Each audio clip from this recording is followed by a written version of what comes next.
از اینا خاطر جواب خازم استودیو تسلیمی افکار خواه هیمن عبدالله بکم اویج استودیو آلمانیا رومال هلبجارتنین آلتا NRV بردوام بکه هیمن تبخیراتی روش باش تلوی داره بایی اف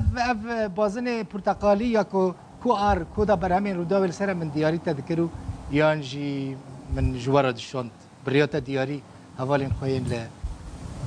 دوسلدورف قالك سباس دل بخوين تا من قهلبك تا سكان ذكر تدقو من سكانن كريا يعني هيجي ألماني بون أنجي جانة ألمانيا دبينم سر موبايلات هيجي هي بزماني ألماني تدخوانت هل بجارتن لهرما نورث راين فيستفالن كو توجي دمك دريج لفرجياي دما كتو لفربوي تشاب بهيز بون بشتفانيا كرداد كرن هيزن راسترا وقالك بهيز بون لفر لفي جاري قالك سوبريسنا يعني هردو آلي نمانا قارتنا كما زند انجامان دا تشبويا نا دقال زنار شينو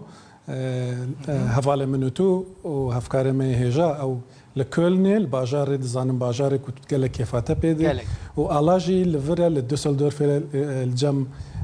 كريستيان ديمقراطانا كو هردو بارتي دوی هلبجارتنی دا وی جاره سرکتنه همین از دشوپینم هون تو تیما خواه آلا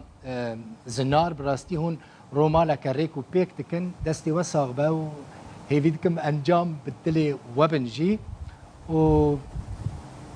تیم جمتا و دی تماشاوان لوا تماشا دکن هیمن عبدالله قالك سپاس باش